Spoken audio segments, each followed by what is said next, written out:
Bonjour à tous. Il y a une question que beaucoup de personnes se posent, qui en même temps est naturelle, c'est quand est-ce que l'information sur la perversion narcissique va apparaître au grand jour, va apparaître véritablement dans la presse, même s'il y a eu quelques petites émissions, quelques articles dessus qui sont assez rares, mais qui, vous voyez, ce qui est intéressant, c'est que on en parle, mais ceux qui sont dans ce cas-là et qui sont les plus visibles, on ne les identifie pas. On a beau en parler un petit peu dans la presse, on a beau des fois avoir une petite émission par-ci par-là, mais vous voyez bien que par exemple vous avez des personnages comme M. Nicolas Sarkozy, il y a un rapport qui a été fait sur lui. Ce rapport, qui est un rapport officiel qui a été fait en Angleterre, stipule que M. Nicolas Sarkozy a agi en Libye pour sa carrière personnelle, pour sa carrière professionnelle. Imaginez la gravité, c'est extrêmement grave, ça représente des milliers de morts, c'est une révolution, on déstructure. On désorganise un pays, c'est phénoménal comme agissement. On n'est pas dans le couple, dans l'entreprise, vous voyez, on n'est pas... là, c'est délirant presque, mais on n'associe pas. Il n'y a pas du tout le lien qui est fait. On va l'appeler par toutes sortes de noms. Ce qui veut dire que pour que l'information aboutisse, il faut que tout soit abouti, qu'on ait fait le tour de la question et qu'elle soit parfaitement visible. Ils s'expriment tous à la télé, on voit leurs agissements en politique particulièrement, et on n'est pas capable de mettre un mot. Vous voyez pour vous souvent la difficulté que vous avez eue à mettre un mot sur vos souffrances, le mot, l'associer. Il faut savoir que beaucoup de pervers narcissiques ne s'appellent pas eux-mêmes des pervers narcissiques. J'ai expliqué que pour s'accepter, ils vont avoir leurs principes et leurs valeurs, et pour vous qui êtes dans la compassion, etc., vous êtes des êtres faibles. C'est de la faiblesse tout ça. Ils ont donc une façon, vous voyez, l'information pour qu'elle passe, on est aussi dans un système qui paraît moderne mais qui est à la fois moyenâgeux. Je vous mettrai dans les commentaires un partage qui m'a été fait sur qu'est-ce qu'on fait nous ici, des personnes qui ont, comment dire, en quelque sorte, des particularités mentales, c'est-à-dire des problèmes psychologiques, qu'est-ce qu'on en fait nous dans notre organisation, et qu'est-ce qu'en font eux, certaines, comment dire, tribus qui existent encore de par le monde, puisqu'ils n'ont pas de prison, ils n'ont pas d'asile psychiatrique. Alors comment ils font? Qu'est-ce qui se passe? Qu'est-ce qui se passe chez nous qui ne se passe pas chez eux? Vous voyez? Et c'est la vision des choses. Par exemple, vous prenez Ebola, on va mettre énormément de temps à réagir. C'est une maladie d'une gravité exceptionnelle, qui est extrêmement dangereuse, qui peut prendre l'avion, et on n'agit pas, on attend à chaque fois. Vous avez par exemple l'exemple de la maladie de Lyme que je vous ai expliqué. En Allemagne, ce qui s'est passé, tout d'abord, on a ignoré cette maladie volontairement parce qu'elle rapportait de l'argent. C'est-à-dire que ça rapportait à l'industrie pharmaceutique, au niveau par exemple des antibiotiques, mais après les personnes ont besoin d'être soulagées de leur douleur. Et il y a eu un petit scandale, etc. Ça a mis du temps. Vous voyez, en France, ça a mis du temps aussi. Il faut qu'à un moment donné, ça devienne un problème de santé publique. Aujourd'hui, c'est un problème de santé publique en France. Mais ce n'est pas quelque chose de visible. On sépare bien dans notre société le corps de l'esprit. Quand on parle de l'esprit, de la psychologie à certaines personnes, c'est soit le développement personnel ou alors c'est les fous. Ils ne savent pas trop où mettre la psychologie. Dans notre enseignement à l'école, on nous apprend les maths, on nous apprend le français, alors que la première chose qu'on va faire, c'est avoir des relations les uns avec les autres. C'est de la psychologie. Vous voyez, on est un peu encore au Moyen-Âge, quoi. Il y a tout cet enseignement religieux qui d'abord apparaît au Moyen-Orient, qui est quasiment que de la science, et une science très poussée. Ensuite, elle va réapparaître ailleurs, moins de science, et ensuite, en Occident, encore moins de science. Vous voyez, on est toujours dans... c'est pas de ma faute. Vous voyez, quand on parle de démons, tout ça, vous avez les personnes, on a l'impression qu'elles cherchent à se déculpabiliser, quoi. C'est facile de dire « j'ai un démon ». Donc on a une approche qui est très particulière en Occident, donc ça va mettre du temps, il faut que tout soit abouti, ça veut dire que tous nos acteurs commettent tout un tas de choses. Je me promène sur des blogs qui sont très fréquentés, où il y a beaucoup de personnes, et je regarde la façon dont la personne exprime ses sentiments sur les événements. Ce sont des blogs politiques et économiques. Ah, un tel a réagi comme ça, c'est un fou, c'est ci, c'est ça. On l'appelle jamais pervers narcissique. Et j'ai déposé des liens chez ces personnes-là, mais ça n'entre pas. Non, non, il n'y a pas moyen que ça imprime. Ça ne veut pas imprimer la perversion narcissique. Et là, si vous regardez M. Nicolas Sarkozy, il y a des livres, on a toutes les références pour pouvoir l'identifier. Et c'est une maladie mentale en plus qui est dangereuse, les psychologues le savent. Les psychologues, j'imagine que quand ils le regardent, ils le savent aussi. Pourquoi ça n'arrive pas? Vous voyez, il y a une vraie résistance. Et c'est une façon de penser qui est comme ça en Occident, quoi. Donc il va falloir que tout arrive, qu'on ait énormément de références, et à un moment donné, ça va percer. Mais pour ça, il faut qu'on souffre. Regardez par exemple, on a des SDF, c'est quelque chose qui est visible. C'est parfaitement visible. On n'agit pas. On fait rien. Et c'est une maladie de la société. Puisque je vous parle d'organisations dans lesquelles il n'y a pas d'asile, il n'y a pas de prison, mais il n'y a pas non plus de SDF. C'est normal. Pour nous, c'est normal. Tout ça est normal. Donc si vous regardez le lien qui m'a été partagé, essayez de ressentir ce que le chaman a ressenti. Il arrive d'un monde dans un autre monde. Et on ne s'en rend plus compte, on est nous-mêmes désensibilisés. On va créer notre logique et notre raisonnement en fonction d'une façon de penser en général, et qui nous affecte mais de toutes sortes de manières, quoi. Donc la perversion narcissique va apparaître au moment où on aura à la fois de la souffrance, où ça deviendra la raison de notre souffrance, on la comprendra, et on aura besoin de se libérer de cette souffrance. Et ça sera comme pour tous les problèmes que nous vivons actuellement, ça va prendre un temps phénoménal. Pour la petite histoire, personnellement, moi je dois en être à plus de 30 000 euros. 30 000 euros entre le peu d'argent que j'avais de côté et puis tout ce que je ne gagne pas, le temps que je passe, la méditation, dans mes recherches, etc. Vous voyez, je force.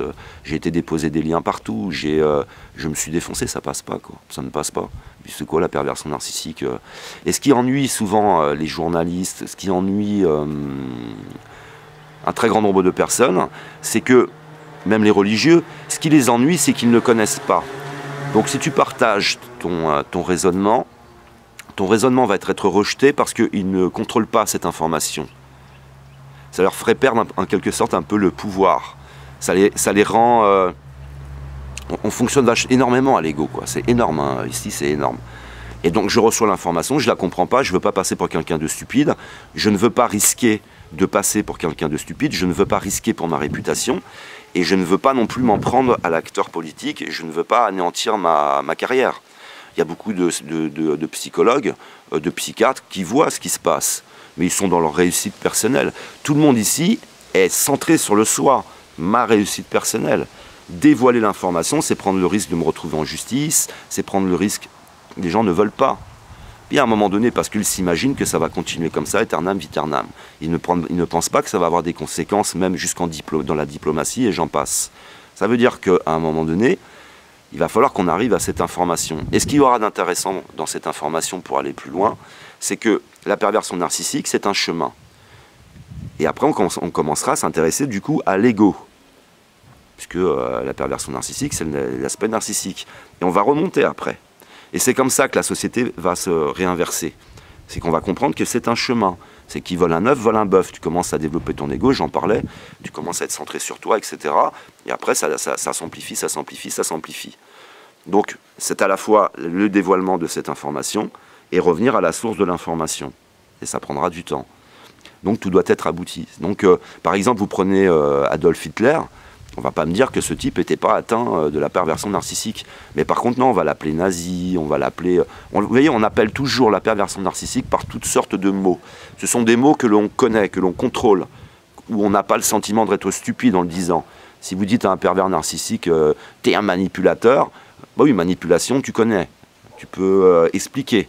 Perversion narcissique, tu peux pas, alors tu n'utilises pas. Vous voyez, il y a tout un tas... de phénomènes qui sont autour de ça, qui sont liés à ça. C'est-à-dire qu'il faut vraiment observer la société, comment elle fonctionne, et puis ça devient parfaitement logique. Donc c'est, vous savez, c'est comme ceux qui ont fait des inventions, qui ont créé des choses. Il faut voir les difficultés qu'ils ont rencontrées. La personne qui a par exemple trouvé, parce que là pour ma part c'est pas moi qui l'ai trouvé, hein. Mais si vous prenez la personne qui a inventé l'électricité, elle va finir presque SDF, hein. Elle n'est pas SDF mais presque, quoi. Pauvre, voilà, c'est notre société. C'est notre société qui fonctionne comme ça. Et tout est comme ça. C'est d'abord la difficulté d'apporter, de créer les choses, de les apporter, le temps que ce soit accepté, enfin voilà, quoi. Et on est dans le loisir, on est complètement dans l'aveuglement. Si vous prenez par exemple sur Internet, j'ai pris, je crois que si je dis pas de bêtises, on doit être 66 millions de Français. J'ai pris sur Internet à peu près combien il y a de personnes sur Internet. Il y a très peu de personnes. Les personnes âgées ne vont pas sur Internet. Quand on y va, il y a beaucoup de personnes, c'est pour acheter des choses, c'est pour aller sur les journaux d'information, les médias basiques, quoi. Donc ça va être très très compliqué, très compliqué. Mais c'est le moment, ça va être un moment extraordinaire. Voilà, ce sera un moment extraordinaire parce que vous voyez, c'est vraiment l'invisible qui devient visible. Imaginez pour les masses entières, au moment où on dira voilà, que M. Nicolas Sarkozy est un pervers narcissique. C'est quoi un pervers narcissique? C'est un homme qui est très dangereux, etc. Et là, ils vont se rendre compte qu'il existe une autre dimension. Puisque nous prenons en compte donc, la dimension du corps et pas la dimension de l'esprit, nous ne les mettons pas en comparaison et avec une comparaison parfaite et un équilibre parfait. Les deux fonctionnent exactement de la même manière. Mais si c'était la seule dimension, par exemple, j'explique dans une vidéo qu'il y a très souvent des attentats le lendemain des préparatifs d'attentats. C'est-à-dire que l'organisation met un plan de prévention, il s'organise et le lendemain, il y a un attentat. Par exemple, Bataclan, pour donner un exemple, il y a eu les hôpitaux de Paris qui se sont organisés pour se préparer à ce type d'attentat avec des blessures par balle. Le lendemain, il y a les attentats. Alors, ce n'est pas les préparatifs qui mettent en place le terrorisme, qui l'organisent en général, mais ça le stimule puisqu'on est dans un système vibratoire. Intéressez-vous aux égrégores. Et vous voyez, c'est encore une société qui a une vision du monde, qui est très dans la matière, dans ce qu'elle voit, dans ce que je peux toucher, et qui a du mal à entrer dans les autres dimensions, puisqu'on est vraiment dans un monde qui est multidimensionnel. On a une approche donc qui est très brutale, qui est très pauvre, qui est très limitée de notre existence. On crée notre raisonnement autour de cet environnement et de cette façon de penser, mais reprenez ce chaman dans la description de la vidéo et vous allez voir ce qu'il ressent lui, ce qu'il lui peut ressentir. Quand on s'en est pris au peuple indien, on s'en est pris en quelque sorte à une base d'information. Vous savez que par exemple, on a trouvé peut-être 1, 2, 3% de toutes les espèces qui existent sur la Terre. On a très peu encore de connaissances, il nous reste énormément de choses à découvrir. Et bien les Indiens, c'est un peu ça, c'est une façon et une approche de voir l'existence, de ressentir les choses, et qu'on anéantit. Et vous voyez, la forêt primaire, on l'anéantit. Partout où il y a la source et les informations qui sont nécessaires à notre survie, eh ben, on le détruit. Et prenez par exemple encore un autre cas, je vous mettrai le lien dans la description. L'Union européenne est en train de voter pour que les enfants, à partir de 10 ans, aient des droits sexuels. Ce qui se passe, c'est qu'il y a des enfants qui ont des rapports sexuels très jeunes. Vous voyez, on fait toujours les choses à l'envers. Des enfants qui ont des rapports sexuels très jeunes, du coup, comme ils n'ont pas de droits, ils ne peuvent pas exiger des choses à leurs parents, et du coup, on se retrouve avec des avortements. Tout ça, ça vient d'un problème, et ça vient d'un problème qui peut être réglé. Mais on va régler le problème autrement. On va leur donner des droits. Si l'enfant, il vous demande de la pilule entre 10 ans et 18 ans, si vous ne lui donnez pas, l'enfant pourra vous emmener au tribunal. Vous voyez, on est dans un monde mais complètement délirant. On rentre dans la pédophilie. Et on n'associe pas ces attitudes aux mœurs qui sont en train de changer, à des études qui ont été faites. Je l'ai expliqué. Il y a eu 2 études aux États-Unis et en Israël où des spécialistes sont d'accord. C'est qu'en fait, l'humanité est en danger avec la pornographie. Donc j'en ai déjà parlé. Ça veut dire que ça va jouer sur nos pratiques, ça va jouer sur nos comportements. Donc on va avoir des enfants qui vont commencer à faire de l'échangisme, des enfants qu'on retrouve aujourd'hui dans des écoles en train d'avoir des actes sexuels dans les toilettes. Regardez, c'est quand même évident, on le voit, les spécialistes sont là, le disent, et on ne va rien faire pour la pornographie. Par contre, on va attirer notre attention sur l'islam. Et ce qui est intéressant, vous voyez bien que c'est quoi une inversion, c'est quand on fait tout à l'envers. Une pratique spirituelle, elle combat la pornographie. Une pratique spirituelle, telle qu'elle soit, même si personnellement je n'en pratique pas, parce que je suis d'accord qu'il y a des choses encore qui ne me plaisent pas personnellement, mais après ça me regarde, mais je ne l'interdirai pas dans le sens où, telle que soit la pratique spirituelle, c'est un système immunitaire. Ça essaye de protéger de quelque chose au moins. Et vous voyez bien qu'on combat tout ce qui est, ce qui devrait nous protéger. Vous voyez bien Manuel Valls, comment il n'arrête pas avec ses conférences sur la laïcité. La laïcité, il faut combattre le système immunitaire. Vous voyez? Donc on combat ce qui nous fait... on est dans une société qui combat ce qui nous fait du bien. Regardez les HPE et les HPI. Les HPE et les HPI, on les shoot avec des médicaments. Ils ont un don. C'est des gens qui ont un don. Et on les shoot avec des médicaments. Vous voyez, on est comme ça. On anéantit tout. On détruit tout. On veut tout contrôler. Qu'est-ce que j'ai comme vision de l'existence? Comment je la ressens? Comment j'aborde l'existence? Comment j'aborde ma vie? Eh bien, on est des millions à l'aborder de la mauvaise façon, quoi.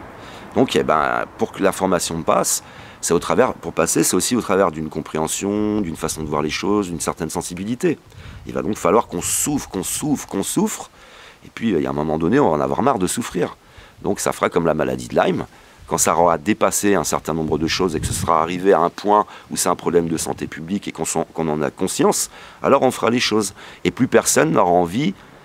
C'est-à-dire qu'à un moment donné, pour les psychologues, les psychiatres, pour tous les spécialistes, aujourd'hui, ils pensent à leur carrière personnelle. Ils ne se mouilleront pas à aller dénoncer cet état psychologique de nos acteurs politiques. Mais à un moment donné, ils vont se sentir en danger. À un moment donné, ils vont sentir qu'ils vont peut-être perdre leur maison, peut-être perdre leurs enfants, leurs femmes, parce que ça va complètement dégénérer. Et c'est là que l'information, à la différence de 39-45, va monter, puisqu'aujourd'hui, il y a Internet.